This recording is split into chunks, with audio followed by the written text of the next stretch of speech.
Every team, every topic, everywhere. This is Believe.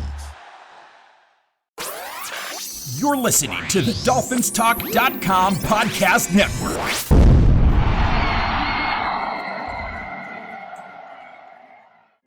You are listening to the FinFans podcast, where we discuss everything Miami Dolphins. It's the off season, and we're looking forward to a fresh new start under different management in 2026. We hope you'll join us and enjoy the show. And it's another FinFans podcast. I am with the Ragones, Chris and Louis. How are you, Chris? Doing good, Mike. We got to see our boys, even if it was for a short amount of time.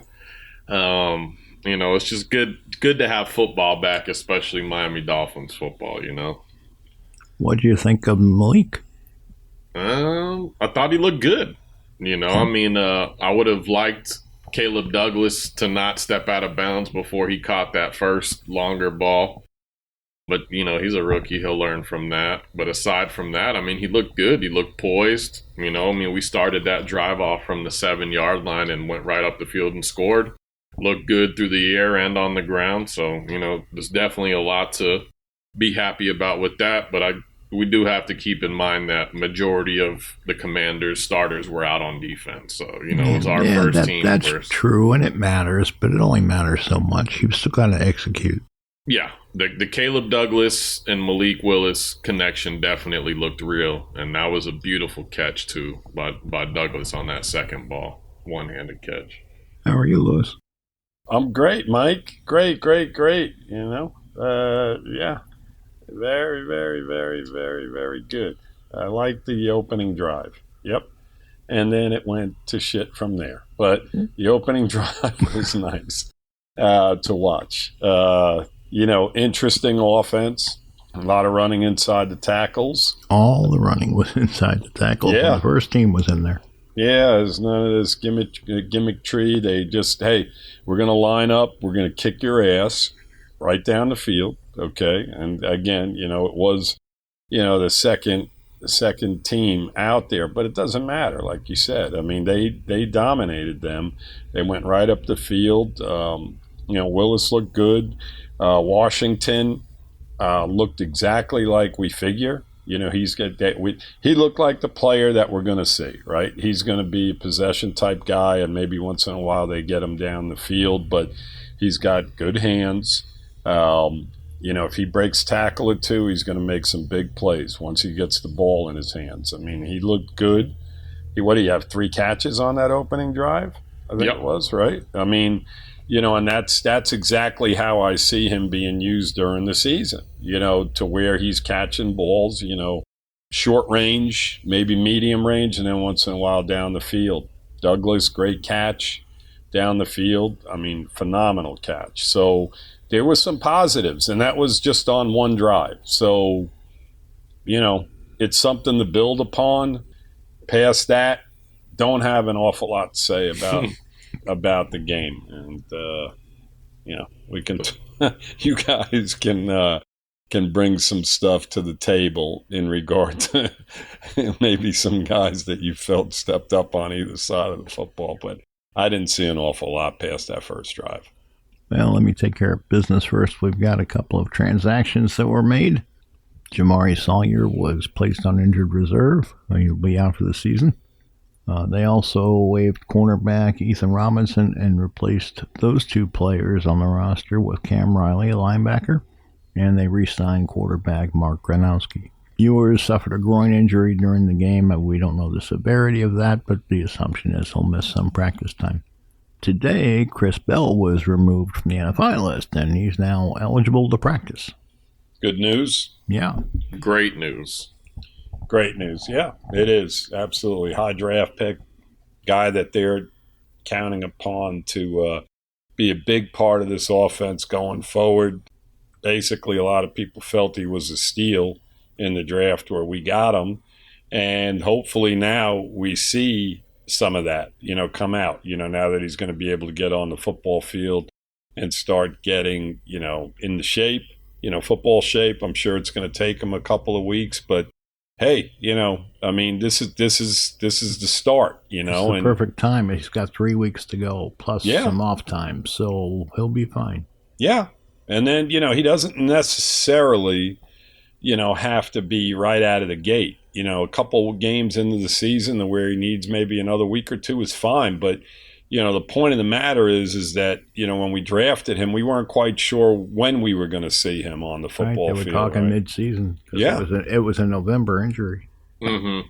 Exactly. So I think he's ahead of what we thought, or at least what I thought. I think you guys were on the same page in regard to that it's a guy that we probably wouldn't see until halfway through the season. He seems like he's ahead right now. But again, we don't know how, if he's in football shape. It's going to take a while.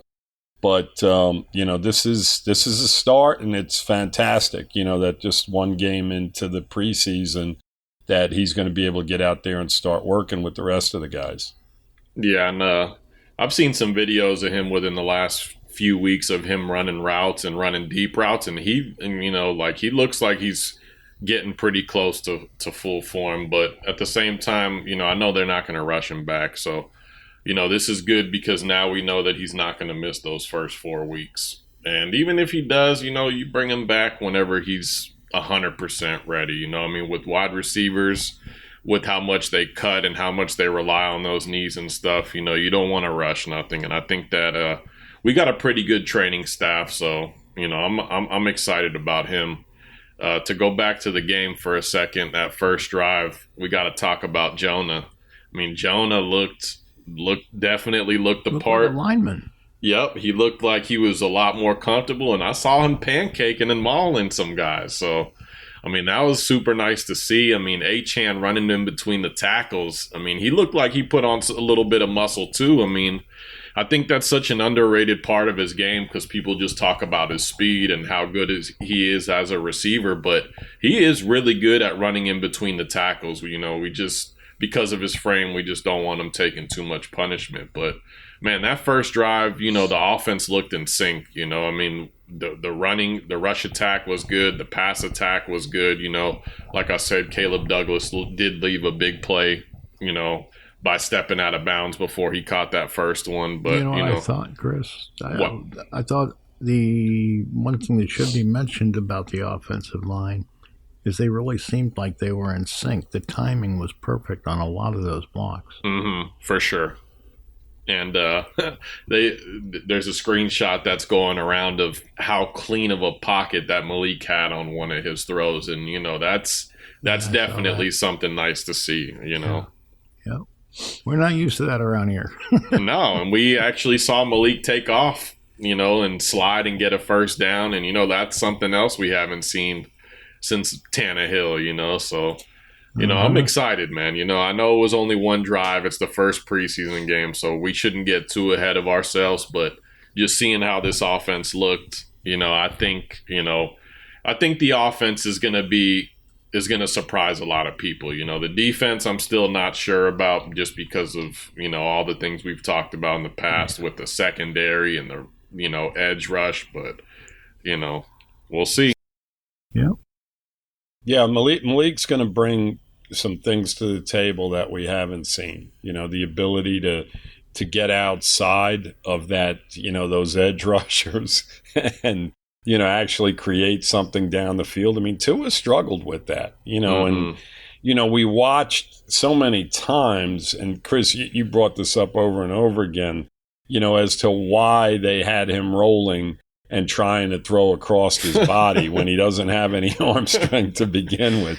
I mean, there was no logic behind, running those type of plays other than the fact that maybe they were trying to fool the defense saying, hey, they're not, there's no way he's going to roll out with the, with the way he throws a football, but it wasn't overly successful at any point. So, you've got a guy now that literally has the speed to, just outrun those edge rushers and the linebackers that are blitzing. And the linebackers as well, right? Anybody. I mean, safety, it could be anything. I mean, it doesn't matter.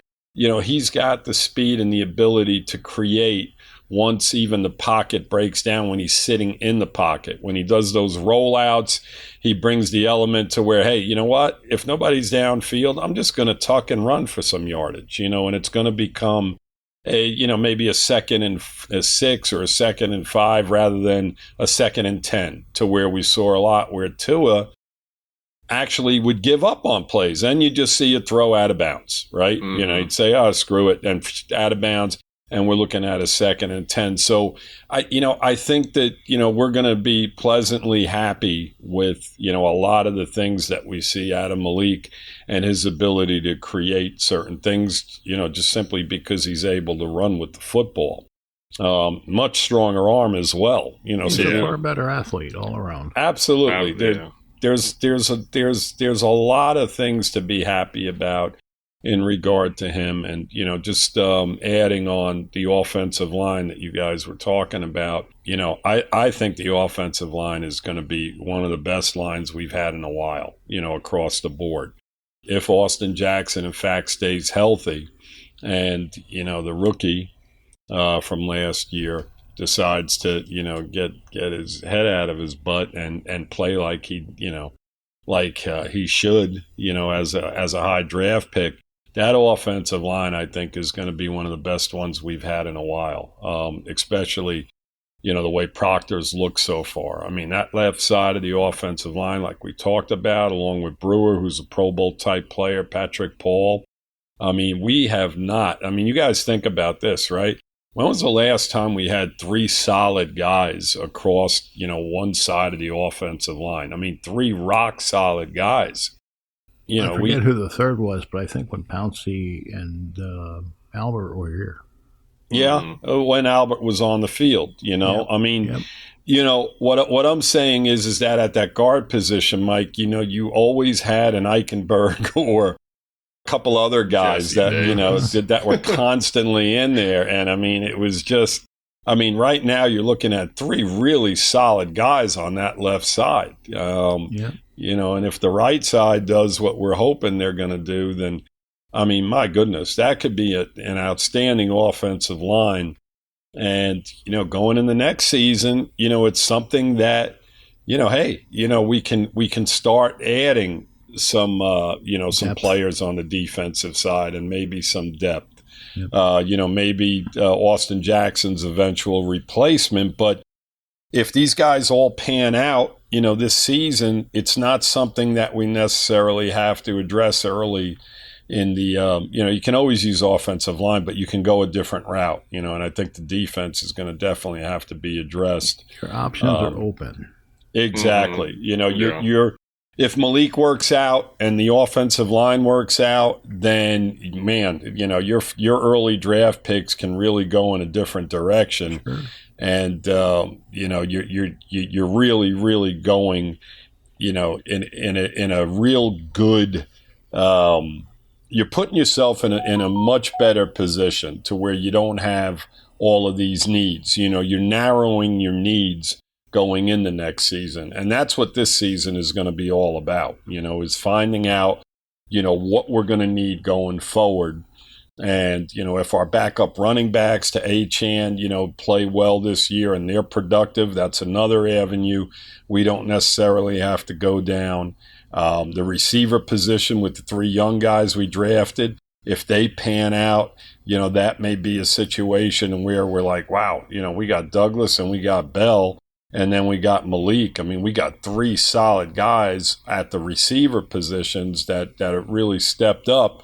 And now you're like, you know what? The offensive line, the offense as a whole, with the exception of maybe the tight end position, getting another guy in here that's a big playmaker, you don't have to address it. You can turn all your attention towards the defensive side and maybe the secondary. So this is what we got to look for this season. The foundation and all of these young guys stepping up. The middle linebacker position.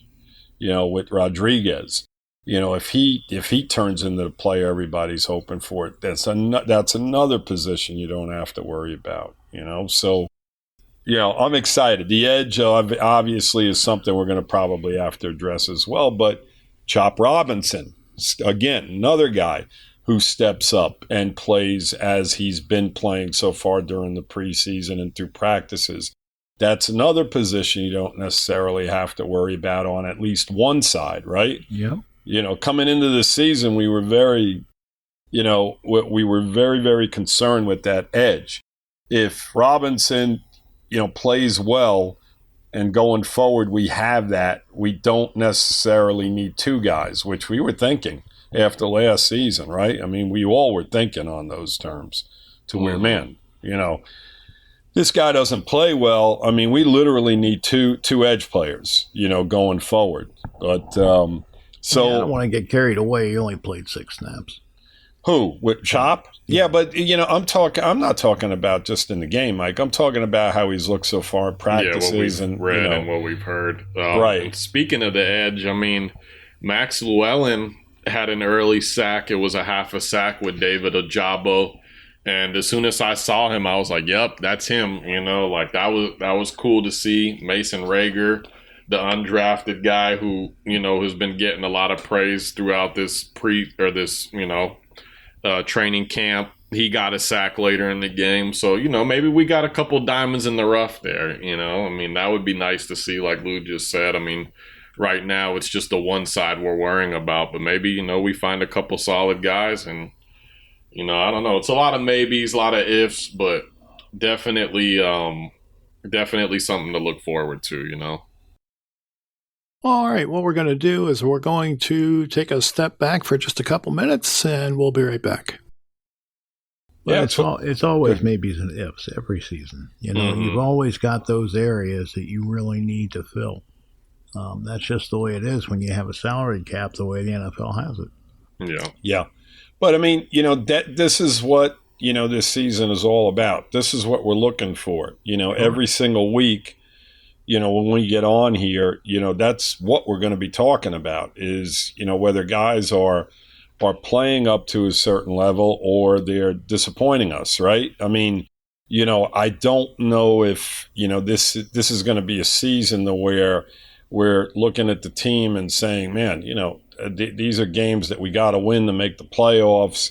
We've got it. I, personally, and I know you guys are probably on the same page with this as well, we're looking at evaluating and, foundations here across the board. All the guys I just mentioned a few minutes ago are all guys that can literally, be a foundation to build upon.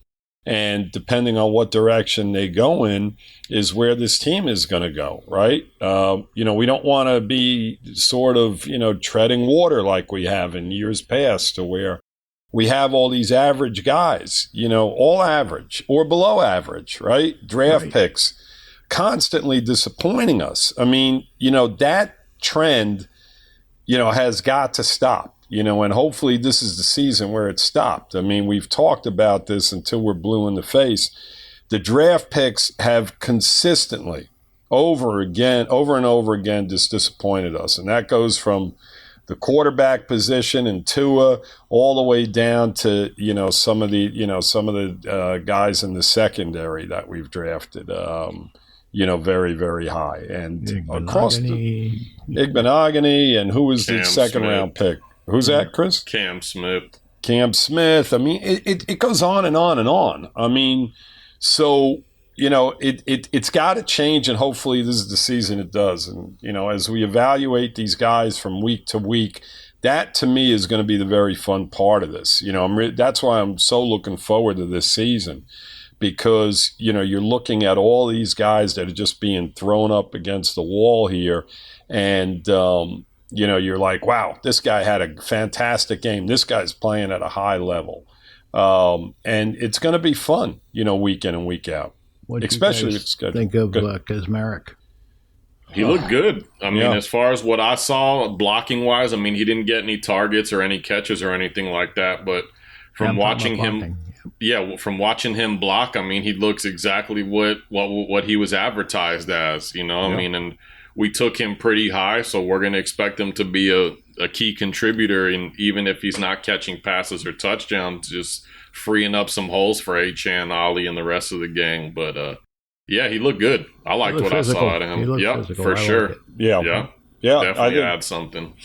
You know, we talked about him a lot too, you know, after he was drafted. And, you know, I've mentioned it quite a few times in regard to him being a role player on this team and being a very solid guy going forward for us. I mean, you add him to that offensive line if they go into double tight end sets at times. And, you know, you have a lot of options there, you know, with play action and so on and so forth. And, you know, even if he comes up with 20 to 25 catches this year, you know, as say you know, not so much a backup, but a role player, you know, you want him in there as a blocker. That's what he was drafted for, right? He's never going to be a guy that, he's your sixth lineman in a sense. Exactly. You know, and like the way we used it last year. Right. The difference, though, Mike, is the fact that this guy is capable of going down the field, whereas when we had that extra sixth lineman, you know, it wasn't going to be a guy that they could play action with. Right. He wasn't a pass threat. Now you have to worry about that, especially with, you know, Malik back there, a quarterback,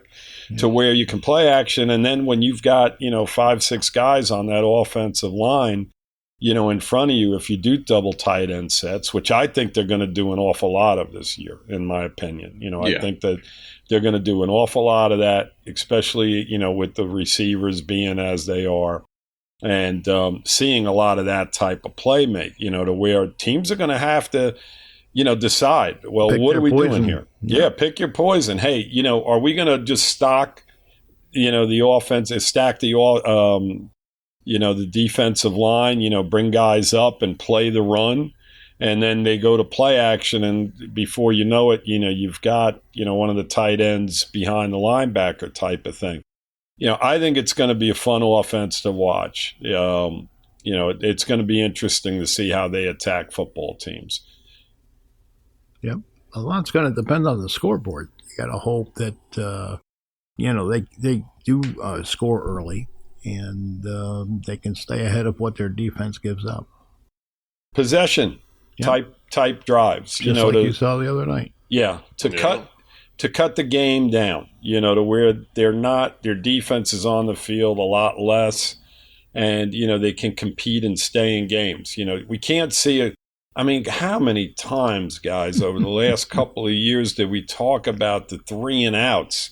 You know, 3 straight drives, 3 and out. Okay, a 4-play drive here, a 3-play drive here, a 6-play drive here, and then the defense is back on the field. I mean, you know, that got so tiresome, and it never changed. Especially for the defense at home when it's so hot. Oh, you know, we would have a great drive, you know, once a game maybe, right?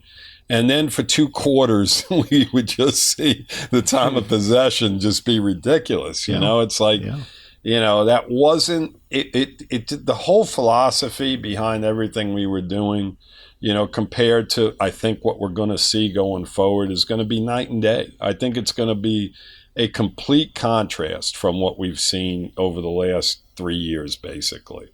And just to piggyback off that too, one thing I really liked, what I didn't initially see it, but I heard about it after, was Ollie Gordon got an unsportsmanlike penalty, and Hafley pulled him right off the field, had a talk with him, and pretty much, you know, benched him at that point. And they asked him about that after, and he was like, yep, I mean, it happened. You know, we had to talk about it, and, you know, I let him know that that's not all right. Like, that's not what we do. That's not. So just to see him, you know, trying to discipline somebody like Ollie, who, you know, wasn't a super high draft pick, but is a guy who we're expecting to play a big role, you know, like he's not playing that shit with none of these guys, you know. I mean, he also said sending the team a message, you know. If you're going to have these kind of mistakes, we're going to have consequences. Yep. And even when we were doing the joint practice throughout the week, like, he told all of our players, you know, if you get into any fights with the other team or whatever, you're getting thrown out of practice. Like, we're not, you know, like, we're not playing that shit. So, you know, Mike, me and Mike had a conversation during the week in regard to that. Mike, do you remember? No, I don't. Go ahead.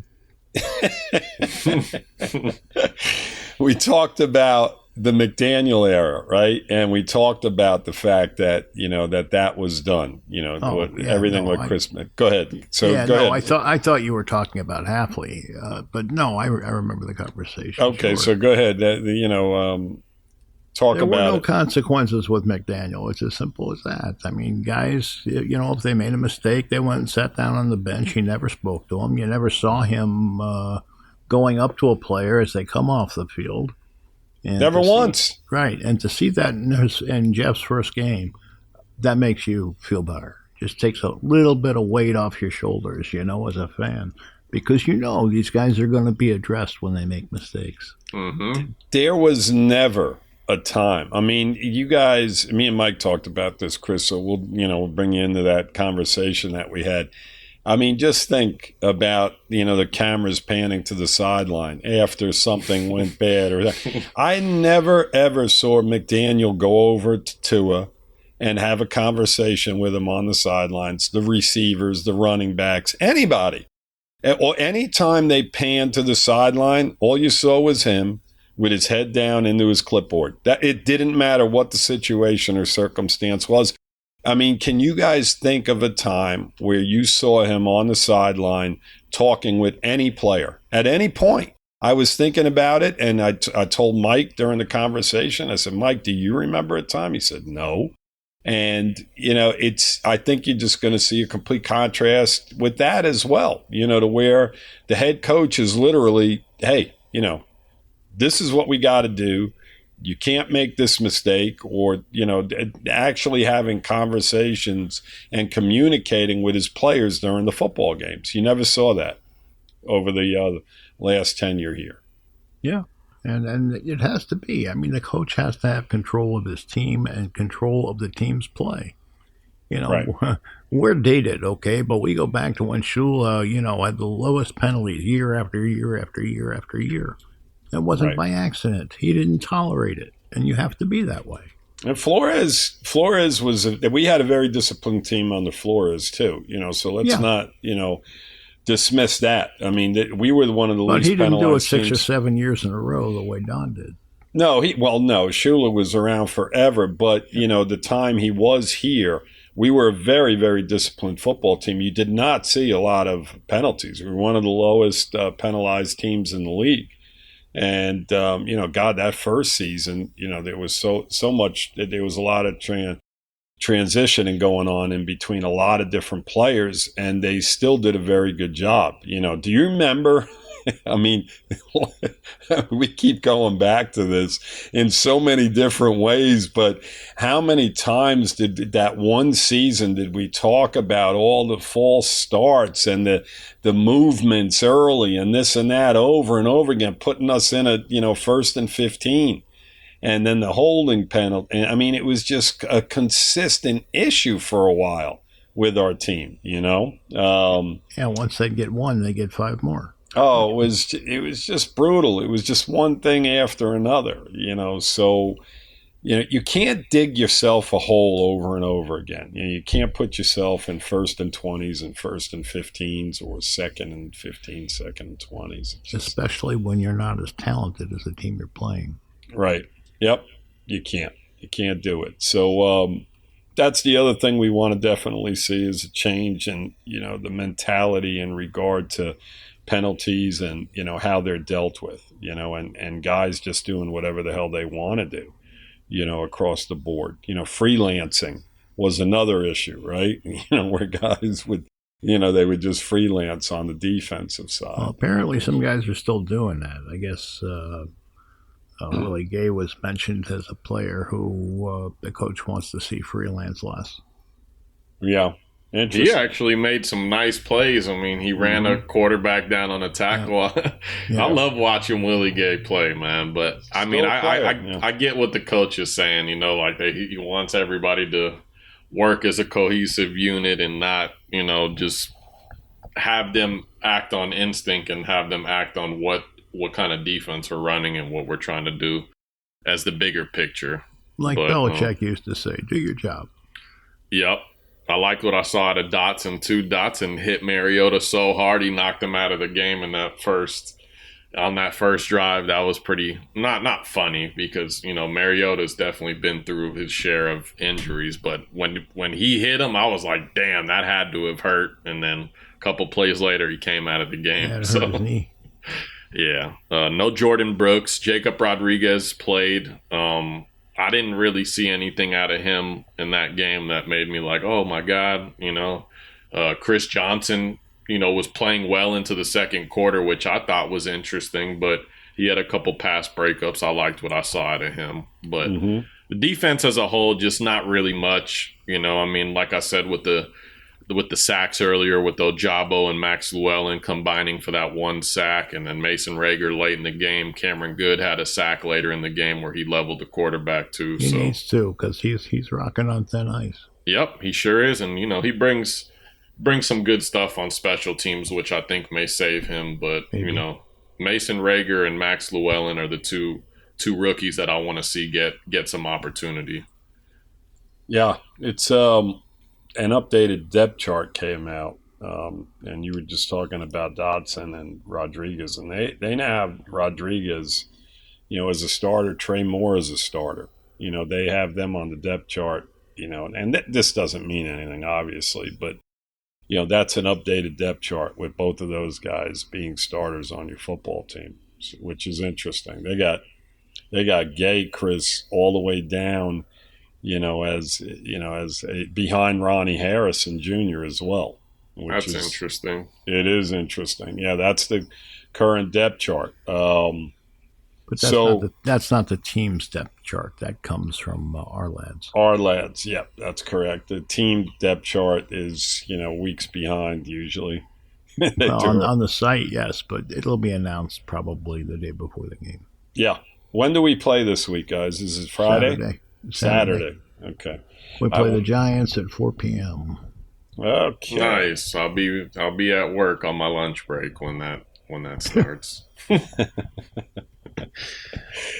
Oh boy. Now, yeah, the second game usually is when the starters play a half, right? I mean, every team does it differently. They don't all do it the same. Who knows how they're gonna do it? Yeah, sometimes it's the third game. I mean, all teams do it different. I mean, we saw, obviously, because we have a lot of younger guys and new guys, we saw a lot more starters play from our team than we did with the Commanders. Right. But, I am interested to see how Keep much in mind, the starters we have play. A scrimmage against the Giants. Okay. And this is the last one because we're not doing the following week against Atlanta, right? What I'm saying is that may impact a lot of the starters not playing. Yeah. Depending on who works in the scrimmage. Mm-hmm. So we'll see. And as far as the following week, I think most of them will be rested, don't you? Yeah. I would think so. But again, it's Tua's revenge game, too. Let's keep that in mind. Yeah, Tua's revenge game, yeah. Uh-huh. Oh, Lord, Tua. Speaking of the quarterbacks, we got to stop mentioning him. He's gone. Yeah, I know. We've mentioned him quite a bit today. But speaking of the quarterbacks, I think we all have to address what we saw take place once Malik Willis came out of the game, and it was bad. What took place? I mean, it was. I know the backup offensive line was also pretty bad, but they were hideous. Yeah, Ewers completing one pass out of 8 was not good. He had an interception. Cam Miller came in, had 2 interceptions, was like 3 for 11. I mean, it was horrible. And hopefully Malik plays all 17 games and we don't even have to worry about that. But if we know anything about the NFL, and especially with running quarterbacks, it's good to have a backup option. And I wouldn't overreact, and I think that most people will overreact, and I wouldn't do that because they are playing with lines that haven't played together. You know what I mean? Mm-hmm. In any significance at all. And you've got a lot of young players out there that are not fully developed. So you're playing with guys who maybe can't do what they're asking them to do. All right, guys, we're going to break for a few moments, and we'll be right back. Yeah, and it looked like on a couple plays, too, with Ewers specifically, like he was throwing to spots where the receivers weren't, so there was miscommunications there. But, I mean, when we've heard all camp that Ewers has had a bad camp, and then when we see him perform like he did, it just doesn't feel good. And now with this groin injury, them bringing back Mark Gronkowski, Gronowski. or Gronowski. We'll see. I mean, hopefully we get to see Gronowski this week and see what he has. But I mean, I definitely wouldn't be surprised if, once the cuts come out and some quarterbacks get cut, we see us bring somebody in and try to, like I said, with kind of a more similar skill set to Malik's to kind of, not have to change the offense completely. But I mean, it just looks so different from seeing Malik play, like his style of quarterback, to watching the other two guys. I mean, it was bad. I would assume, Chris, that what they're going to do is once Quinn is healthy, then they'll probably cut Gronowski. Yeah, and I mean, I even read an article this past week that said that Ewers can end up getting cut.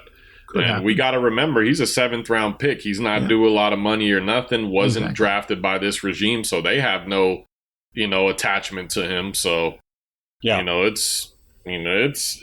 was bad. I mean, I wasn't expecting it to be, pretty or look like it did on that first drive, but I was watching the whole game and I'm just like, dude, just nothing. We got I mean, Ewers had one big play to Jalen Tolbert. And it was a play where it looked like the defense kind of gave up for a second and he kind of scrambled or stepped up in the pocket and, delivered a nice ball. But I mean, when that's his only completion out of 8 attempts, that's just it's not good. It's really not good. I mean, it was hard to watch.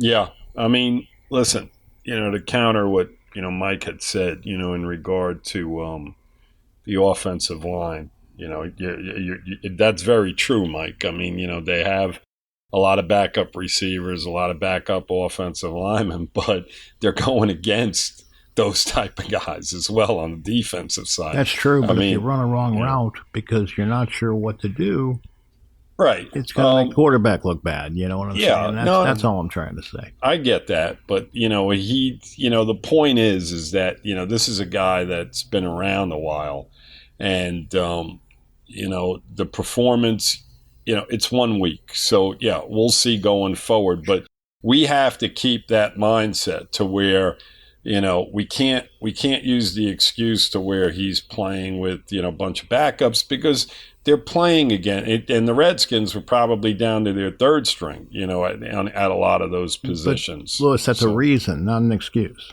He's got to do better. He's got it. Exactly. That's my point. He's, we're not gonna sit here and, say, hey, it was this and that. He has to play better if he wants to be the backup quarterback. We all expect more out of him, at this point in his career. I mean, this is his 3rd season, correct?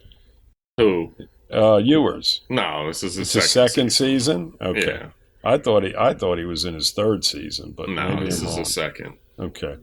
He had starts last year in NFL games. He's gotta step it up. We gotta get more out of him.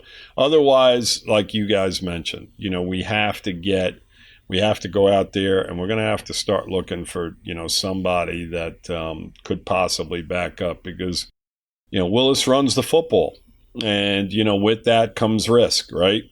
I mean, he's gonna run with the football. So we're gonna have a backup here that, at least we don't want to get into a situation where we can't evaluate any of our receivers this year, and we want to evaluate Willis too. So we got to just hope he stays healthy. But, as a whole, we do need a backup that can at least come in here and at least be somewhat productive. And one of these guys has got to step up and do it. Otherwise, they are going to scrape the the cuts and see who might be a step up from what we have right now. I wouldn't be shocked by it. No, I wouldn't either. It's just they're tough to find now. Yep, exactly. One other thing, Ollie Gordon did look good. I mean, he averaged over 5 yards a carry. Behind a lot of backups, right? I mean, because Wright was in the game.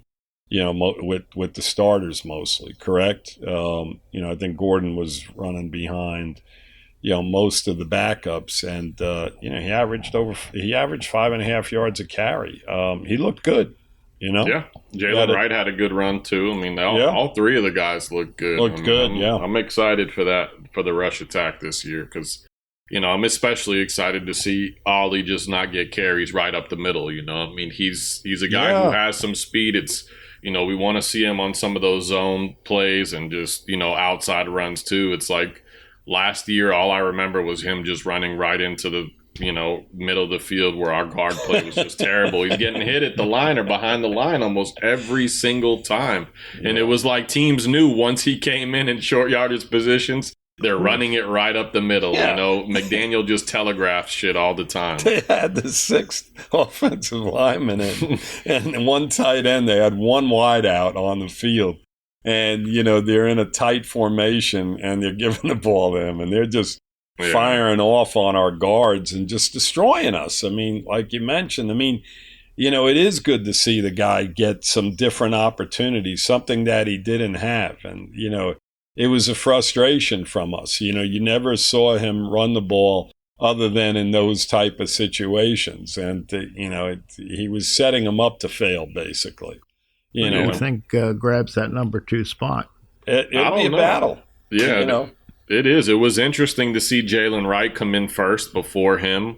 I've said it before, and I definitely still feel this way. I mean, when you look at Ollie Gordon, you're talking about a Doak Walker Award winner. You're talking about a guy who was 3rd in Heisman voting in his second to last year in college. So, I mean, he's talented. Out of him and Jalen Wright, I definitely think that he's the more talented back. More upside. More upside. It just depends on what the coaching sees out of him, So we'll see. I mean, Jalen Wright, I think, bobbled a kick return too, so that wasn't good to see. But out of the two, I'm hoping that Ollie gets the shot. I think Ollie has better hands coming out of the backfield than Jalen Wright too. So for all those reasons and just, him being a bigger guy compared to Achane, I just think he complements Achane a little bit better and can still do some of the same things that Achane can do aside from the type of speed that Achane has. But it was definitely good to see Achane running the rock too. I mean, he just flies through the hole. He's so nice smooth, isn't he? Yeah. And you know what? He gets skinny and he's got such great vision, which Mike has talked about on numerous occasions. I mean, he's just an outstanding running back. I mean, his physical attributes, when you look at him compared to a Bijan, who's a big, strong guy, and Gibbs is a pretty, right? I mean, Gibbs is a little bit smaller, but Bijan's more. But Gibbs is rock solid, Chris, when you look at him. I mean, he may be a little bit smaller, but, I mean, you look at him and it's like, man, this guy is like, built, to run the football. Achane, when you look at him, you just see kind of a skinny little guy, sort of. Yeah. And he just knows how to run. He did fill out a little bit more, though, I thought. Yeah. I mean, I could be wrong. I don't know what he's weighing in at, but he definitely did look like he gained some muscle from last year. And he took a shot on one of his last carries that I kind of held my breath for. I'm like, all right, let's get him out of the game now. But let's not play around. But man, it's, the rushing attack, the offense as a whole, like we said, I'm a little bit more optimistic than most people are, I guess, for that. Yeah, he's 185, Chris. I mean, he's not a big that is for the way he runs the football inside the tackles. I mean, they have him listed at 185. I mean, that is not, and 5'9".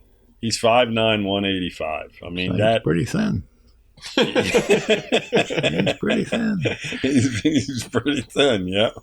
But I'll tell you what, you don't see a flaw in his game, really, other than maybe pass protecting. Right. Yeah. And I'm sure he's been working on that too. Yeah, so I'm hopefully sure. that takes a leap this year too. But as far as running the ball, you don't see a flaw in his game. His vision is great. His acceleration is great. He's got quick feet. It's fun to watch. It's going to be funny to see how they use him in the passing game because, as Chris mentioned, he's got great hands. He talked about what Ollie having better hands than Wright, but this guy. I mean, my God, you get him isolated on a linebacker anywhere on the field, you might as well forget about it. Yep. It's done. And other than those stupid flat passes where Tua, would be throwing them high or behind them and getting them blown up. you want to see him, maybe do what. Remember with Tony Nathan, Mike, how he used to run those options. If the linebacker was inside of him, he went out, or if he was on the outside of him, he went in, and Marino would just read him and hit Nathan over and over. I mean, if they run plays like that on play action where he's somewhere in the middle of the field isolated, you can forget it. I mean, they're not going to be able to cover him. There's not a linebacker in the league that's going to be able to keep up with him. So hopefully they utilize him in the passing game in those situations as well, whereas you never really saw that. You didn't see enough of it. You'd see it occasionally, but not often. So, all right, guys, take turns and tell me what you expect to see against the Giants. Better play out of our backup quarterbacks. I mean, I think that's a given. It almost have to be. I want to see. I mean, Jordan Phillips made some plays last game, looked good. I'm going to be paying attention to him, Kenneth Grant, and the rest of that interior defensive line without Sealer. I want to see how they play. I want to see a little bit more out of Jacob Rodriguez this week, Chris Johnson. All the young guys. The receiving core. I mean, Chris Bell got activated off the NFI list, but I don't think he's going to be playing this week. But, I'd like to see Caleb Douglas go out there, make a couple more nice catches and, prove that he's worthy of where we drafted him. Maybe Kazmarek get a couple, targets this week. I'm not expecting much, especially when we don't really know who's going to be playing and how long they're going to be playing. But if this is our dress rehearsal game and our starters are going to be playing the whole first half, then, I'm expecting to see a lot. I think Achane, aside from maybe one drive, I don't really need to see anything out of him. I'd like to see the other two guys go at it and see who performs better, makes more plays. And, yeah, I mean, that's what I got. I mean, yeah, I'll build, I'll just build on top of what you said, Chris. I mean, I don't think you need to see Achane at all. Let the other two guys play. I agree with that. And then you've got a couple other running backs that you could throw in the second half. I do want to see, with the exception of maybe Achane playing one series, I do want to see the starters all play at least the first quarter. If they're not going to play a whole half, at least play a quarter, and have 2 or 3 drives together, as far as an offense, get the receivers some work. I think all these young guys that we talked about are going to be on the field for at least a half, and that's what you want to see. You already talked about the backup quarterbacks, obviously. In the defense, we want to see a little bit more out of a lot of guys, if they're on the field for at least a quarter. We want to see Chop Robinson and Grant and, all of these guys, Jordan Brooks, Jacob Rodriguez, Trey Moore, all of them, go out there and make some plays and make some stops, So, that's what I'm looking for, at least a quarter out of all of your starters, to where we can sit there and watch at least one quarter of your starting Miami Dolphin football team at this point, through the preseason. That's what I'm looking for, at least a quarter out of them. And hopefully that's what they do. This one series and out, I want to see Willis, I want to see him on 3 drives, come back out. So, hopefully that's what they do. So that's what I'm looking at. All right, guys. Thanks for joining me this morning, and actually it's afternoon now. Thanks for joining me, and thanks for listening, everybody. We'll be back next week, and until then, fins up. We're back, baby. Fins up. Fins up, Dolphins. And that's the end of another show. I want to thank the Believe Network for allowing us to join them this year, and the Dolphins Talk Network, who we've been a part of for many years. I want to thank both of these outfits. They're exceptional people, and we're proud and honored just to be a part of it. Until next time, take care.